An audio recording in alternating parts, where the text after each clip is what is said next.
por acompañarnos en Conócete, un programa del Tribunal Electoral del Poder Judicial de la Federación. Continuaremos en esta emisión con el curso Argumentación Jurídica con Visión de Derechos Humanos, impartido por la doctora Jimena Medellín Urquiaga. Hoy se abordará el tema de los derechos en conjunto, no como temas aislados y además la interdependencia existente entre dichos derechos. Asimismo, se hace énfasis en la argumentación escalonada para llegar a la ponderación en la resolución de conflictos que involucren derechos humanos. Por favor, siga con nosotros.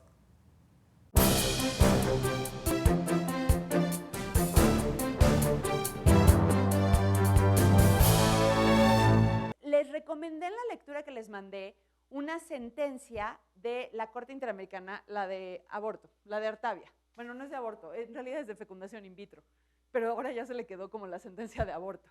Es de fecundación in vitro, y precisamente hay una de las cosas que se le preguntaban a la Corte Interamericana era si unas parejas, o más bien, si la restricción absoluta o la prohibición absoluta de que en Costa Rica se pudiera realizar fertilización in vitro era contrario a los derechos de las personas. Y la primera pregunta que tuvo que contestar la Corte es, ¿de qué derecho estamos hablando? Porque en la Convención Americana la podemos leer para arriba y para abajo 5 veces y no dice absolutamente nada de fertilización in vitro. Absolutamente nada, ¿no? Entonces, algo que tuvo que hacer la Corte es este ejercicio argumentativo para construir un espacio de protección vinculando distintos derechos que nos diera un parámetro para después determinar la compatibilidad de ese acto público de limitación frente a ese derecho que se reivindicaba. Y la Corte lo construyó desde el derecho a la vida, desde el derecho a la libertad personal, desde el derecho a la salud, desde el derecho a beneficiarse de los avances tecnológicos, construyó como el derecho a la familia, tomó como 5 o 6 derechos, fue estableciendo cuál era su contenido y después fue estableciendo los vasos comunicantes para establecer ese espacio de protección. Un ejercicio que a mí me parece bien interesante, esa sentencia yo la utilizo mucho, más allá de si nos gusta o no el criterio, ¿no? Porque hay gente a la que no le gusta el criterio, ¿no? Pero como ejercicio argumentativo. Y tiene muy claro este ejercicio también de argumentación escalonada, porque primero hace toda esta construcción del derecho, después analiza la medida y después empieza a hacer la ponderación. O sea, delimita los alcances de la restricción y después empieza a hacer la ponderación, ¿no? Entonces tiene esos 3 muy marcados. Pero sí se entiende por qué. Por eso me interesaba que viéramos interdependencia antes de entrar a ponderación, porque también hacer un buen ejercicio de ponderación implica de inicio entender todos estos derechos que van a estar en juego.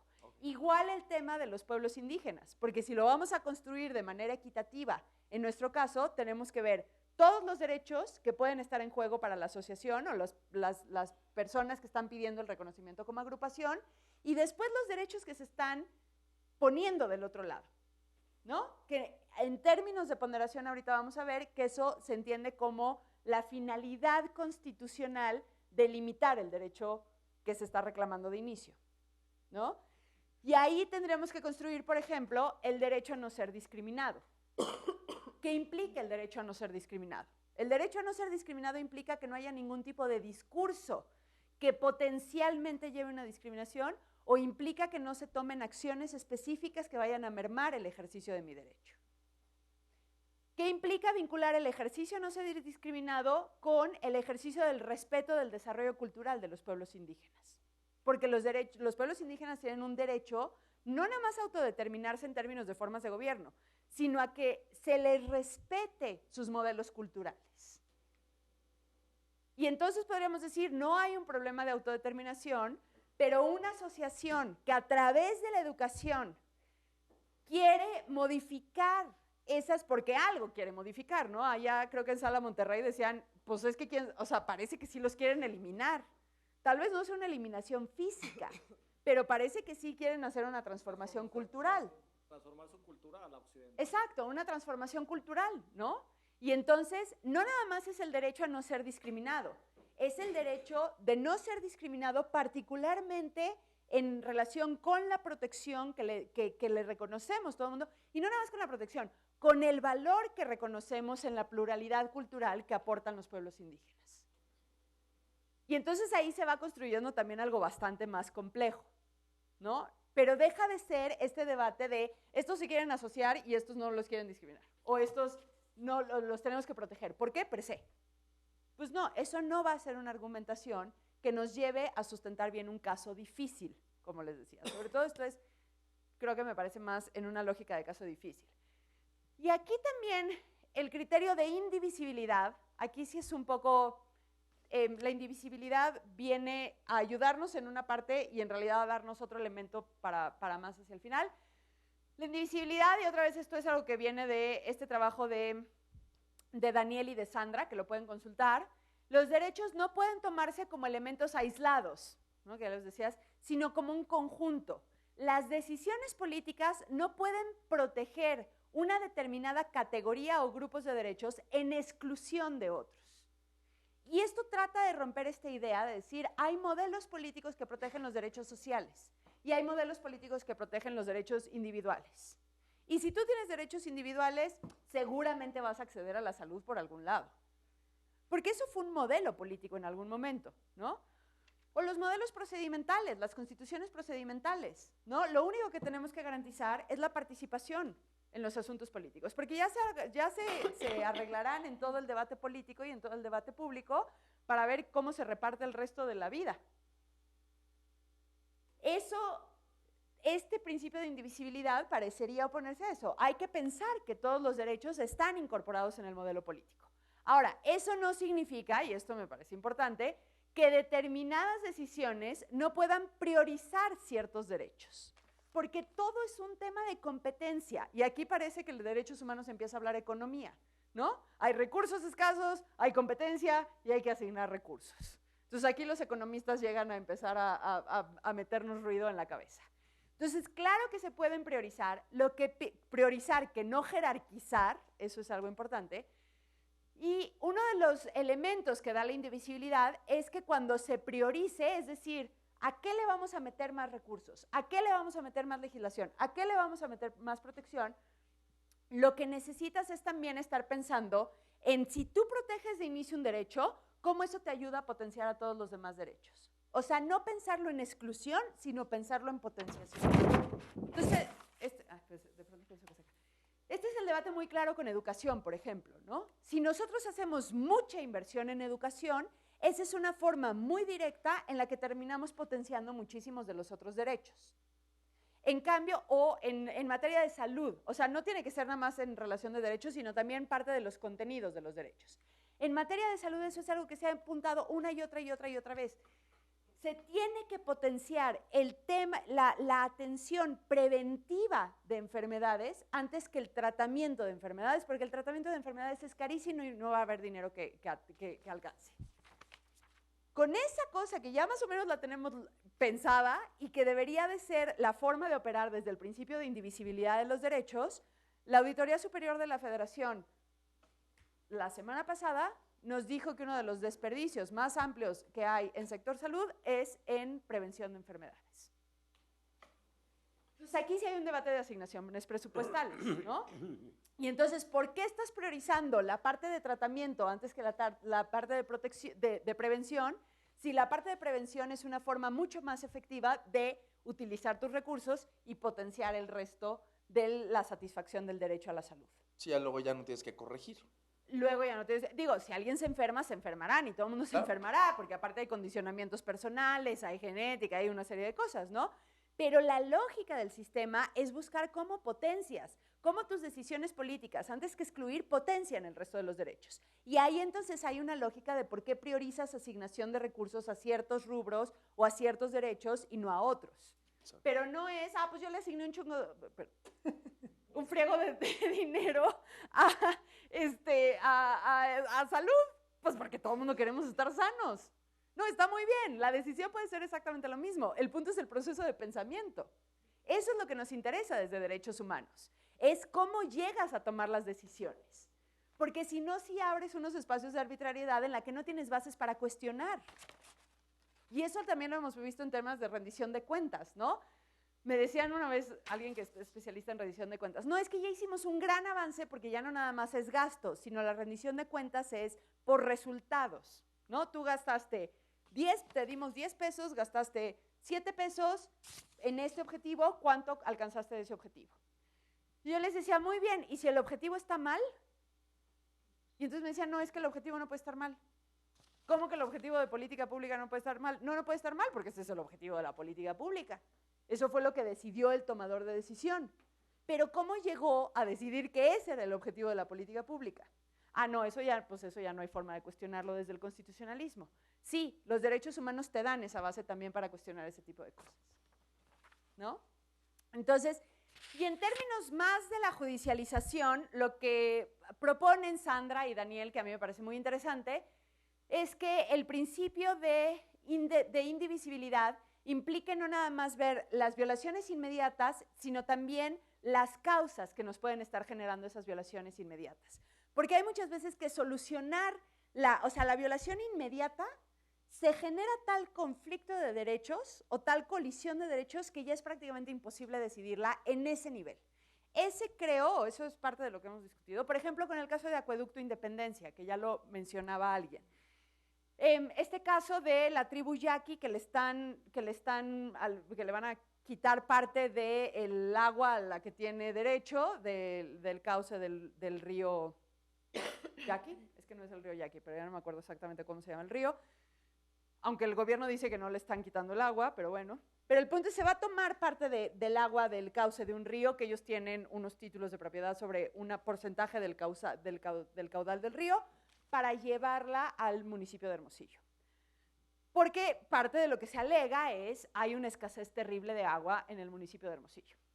Y la ley de aguas prioriza el consumo humano antes que otro tipo de consumos, y los títulos de la tribu Yaqui dice que son para riego de las tierras adjuntas.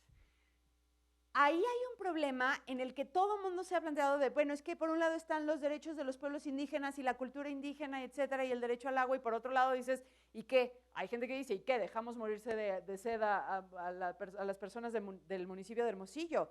Y la cosa, bueno, la sentencia, la Suprema Corte ya falló a favor, entre comillas, de la tribu Yaqui, diciendo que no había habido consulta previa y que eso implica una audiencia previa en el procedimiento de evaluación de impacto ambiental. Ya sé, equipararon la consulta previa a la audiencia previa y todo el mundo nos salieron lágrimas después de que leímos eso. Porque honestamente, pues eso es, pase usted a su audiencia, le hacemos una audiencia y después tomamos la decisión y nos vamos. La consulta previa va a un tema de democracia, de ejercicio deliberativo, reconociendo que los pueblos indígenas han sido sistemáticamente excluidos de las decisiones que implican desarrollo o un modelo de desarrollo económico, de infraestructura, etc. Esa es la naturaleza del debate de la consulta previa. No es un requisito de pase a que le haga 5 preguntas, usted dígame qué piensa y yo después me voy a tomar mi decisión a mi oficina.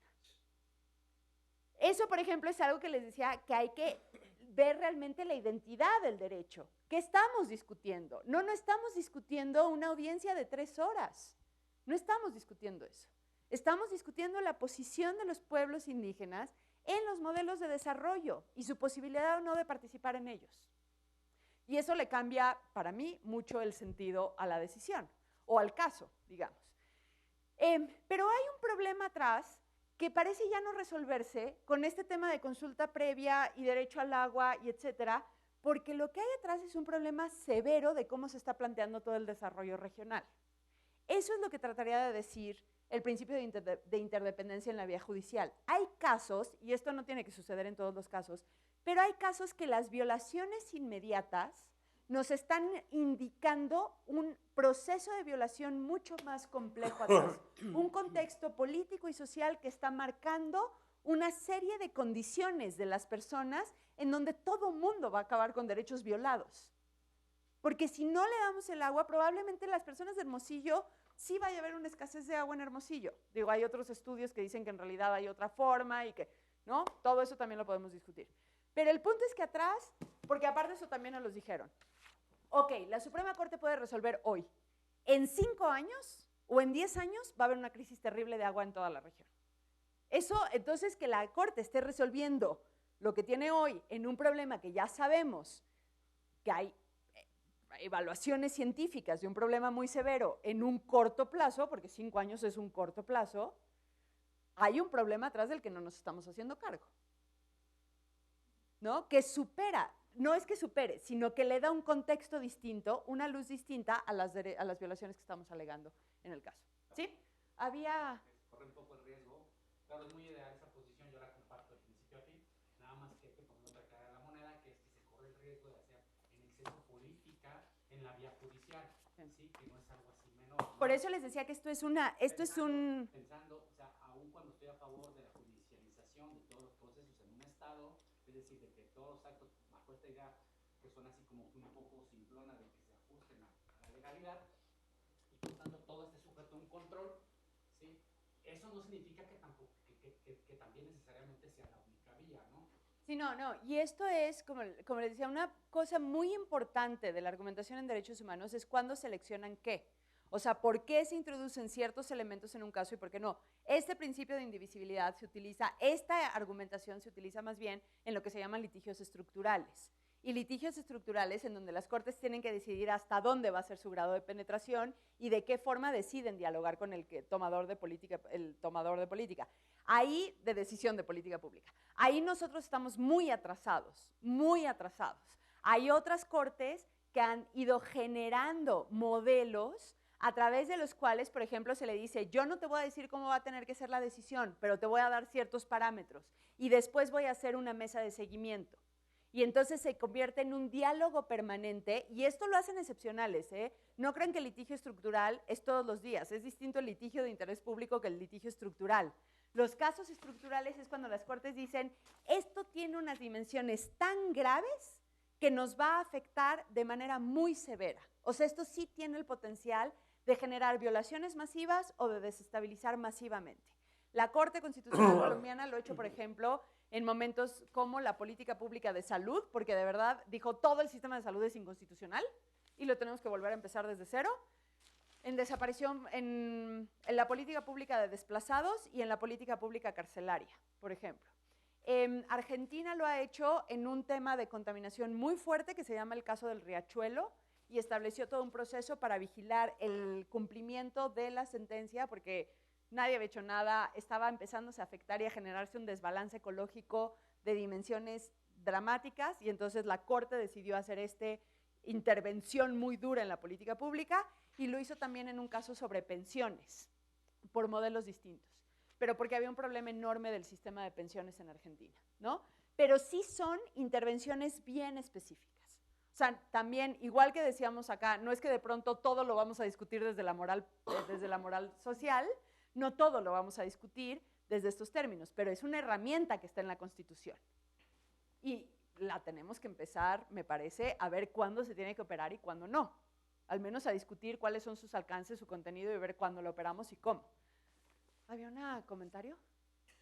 Sí, no, nada más que siento que en México somos un poco más formalistas en ese sentido. O sea, sí. A lo mucho que hay están las facultades de investigación. Y ya no, ya se las dieron a la CNDH. Además, están las CNDH y por si fuera poco, pues ahora sí que creo que he visto 3 casos nada más en lo que citan a amicus curiae.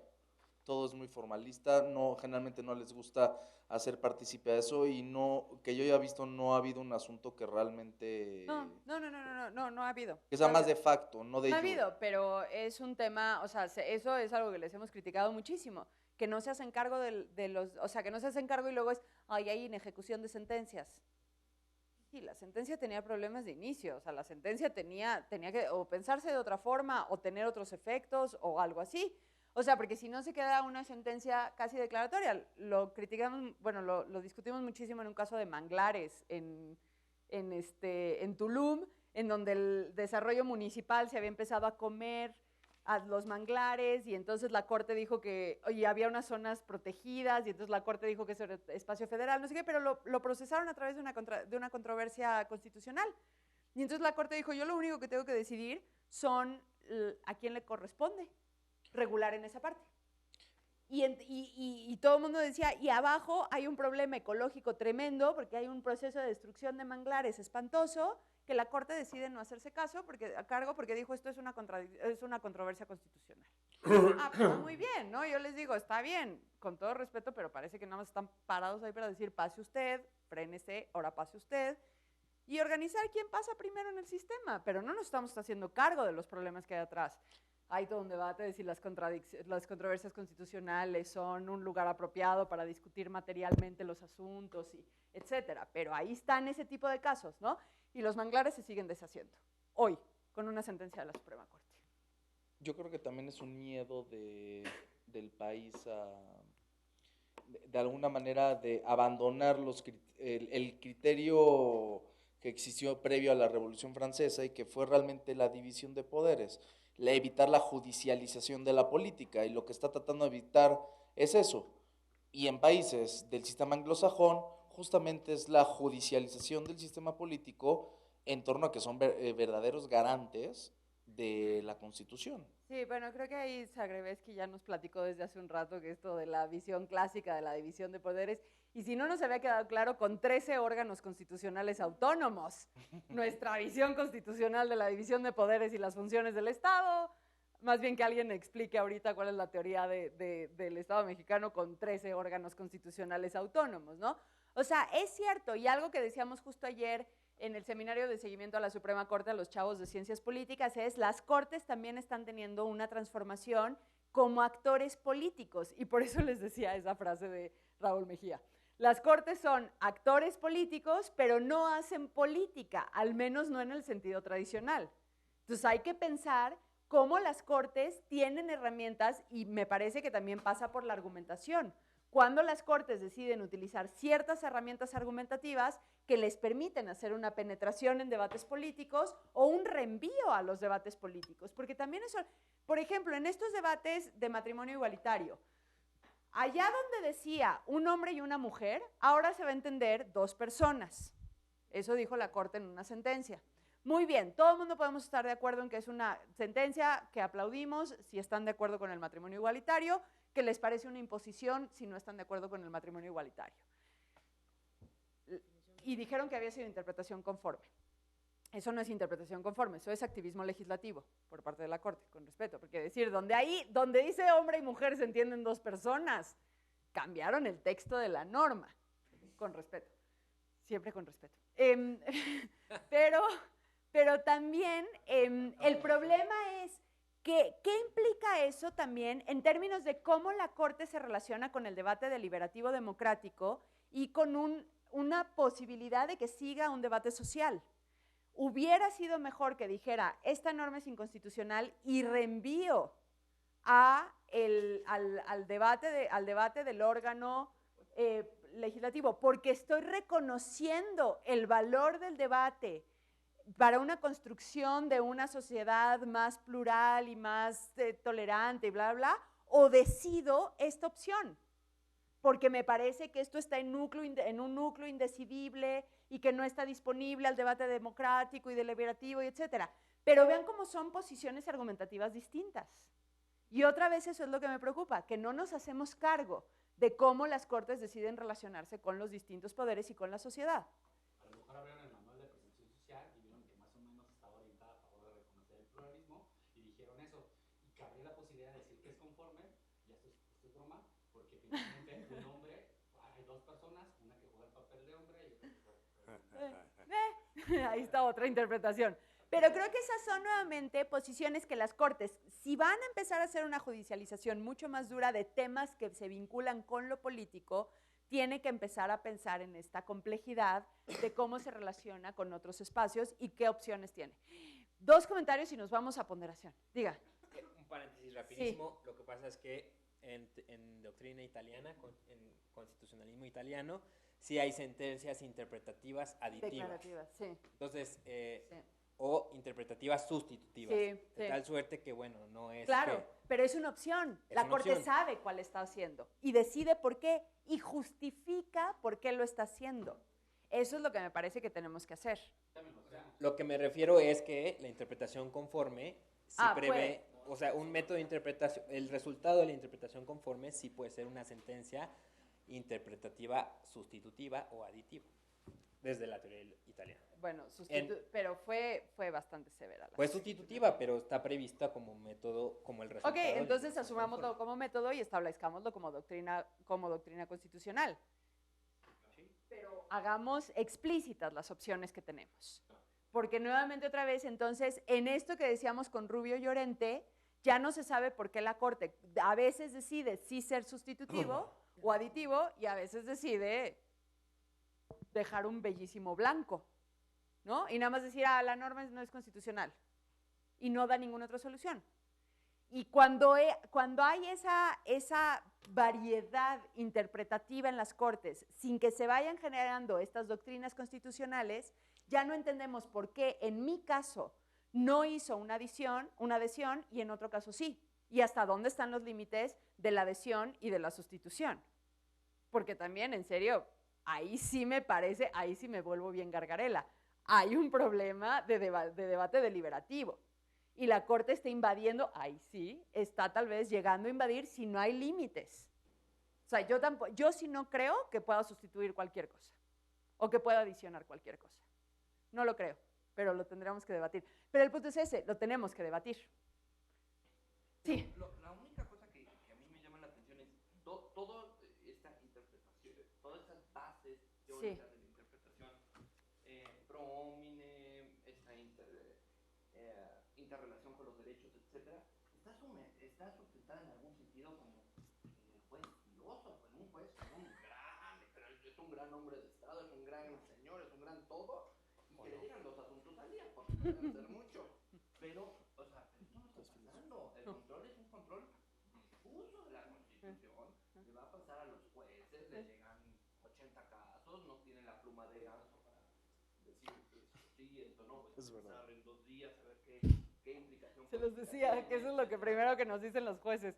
¿Cuánto tiempo creen que tengo para resolver un asunto? Y más aquí porque ya se hicieron unos indicadores se están haciendo unos indicadores de qué tan rápido están haciendo las cosas, todo eso, ¿no? Sí, obviamente, eso lo platicábamos con María Amparo Hernández, por ejemplo, hay asuntos que requieren más que otros, o sea, hay asuntos que sí salen rápido, hay asuntos que tienen unas complejidades muy particulares, o sea, no todo se va a procesar igual, hay que ir viendo cuáles sí y cuáles no, a cuáles te vas metiendo muy profundo, a cuáles no. No en todos, es más, por ejemplo, en este caso de Artavia que les decía, cuando lo presento a veces me dicen, pero lo que pasa es que hay cosas que la Corte desarrolla muchísimo y hay cosas que la Corte nada más menciona. Le digo, claro, porque ahí son decisiones de la Corte de en dónde cree que están los problemas más importantes. Y entonces la Corte se va muy explícito a hacer una argumentación, una interpretación muy compleja, y otra dice, como ya se ha dicho en 20 precedentes, esto es esto. O sea, y si se quieren quejar, se hubieran quejado hace 20 precedentes, no ahorita, ¿no? Porque ahorita no encontramos ningún motivo para alejarnos de ese precedente. Y entonces, next, ¿no? O sea, por eso es ir haciendo un balance. Ahora, también eso es algo que yo digo mucho. Esto lo estamos discutiendo mucho con jueces y con secretarios, con secretarias, etcétera, pero esto lo tienen que empezar a hacer los litigantes. O sea, yo a los litigantes les digo, no esperes que el juez te resuelva un caso que no argumentaste. Claro. O sea, el juez no te va a rehacer todo porque ahí está el primero constitucional y que me rehaga mi caso. Pues no, tampoco. O sea, porque para ti, litigante, tu caso sí tiene que ser llevar una muy buena parte de tu atención. Te están pagando y normalmente es un dineral por llevar ese caso. ¿Y sabes cuántos litigantes nos hemos encontrado que nos dicen, nos hablan, oigan, tenemos un problema, lo que pasa es que me dieron una zarandeada con el tema de derechos humanos, ¿y qué habías dicho? Pues nada, es que pensé que no lo iban a sacar y entonces ya no argumenté nada. ¿Cómo me estás diciendo? Es que no presenté, o sea, una apelación, es que lo apelaron la decisión, yo juré que no iban a hablar de derechos humanos y no presenté ningún argumento en apelación. Pues vele a explicar a tu cliente. O sea, a mí no me voltees a ver, vele a decir a tu cliente que fundiste su caso. O sea, ¿sabes? Porque el litigante es el primero que le tiene que dar estos insumos al juez. O sea, pensar que el juez tiene que rehacer esto en cada sentencia es un suicidio, ahí sí te estoy de acuerdo contigo. Y creo que la academia también nos toca ir alimentando al sistema con muchísimas más opciones. O sea, como alguien me decía, lo que pasa es que el Poder Judicial es como un transatlántico y darse la vuelta es una cosa complicadísima y cambiar las formas. Yo les decía, sí, El Poder Judicial sí es como un transatlántico, y aparte porque se ha ido burocratizando muchísimo el Poder Judicial. Pero la academia somos como una lanchita de motor, o sea, damos vueltas sobre nuestro propio eje. Y ahí es en donde se vuelve muy rica la interacción entre la sociedad, el debate social y el debate judicial. Por eso en otros países es tan importante la crítica y la glosa crítica a las sentencias de las cortes, porque ahí es en donde se van avanzando los criterios también. O sea, vamos alimentando al sistema. Vamos alimentando litigantes, alimentando cortes, las cortes nos realimentan con sus propias sentencias, ¿no? O sea, es un diálogo que va avanzando. Pero esto, también yo lo digo, esto se llama cambio de cultura jurídica. Lo que nos está pasando es un cambio de cultura jurídica y esto lleva años, décadas. Hay un historiador del derecho que a mí me parece espectacular, que se llama Carlos Garriga, y Carlos Garriga básicamente estudia la etapa del siglo XVIII y parte del siglo XIX. O sea, las independencias y después, el final del siglo XVIII y el siglo XIX. Y parte de lo que dice Carlos Garriga es el código, allá en el siglo XIX, el código precedió a la cultura del código.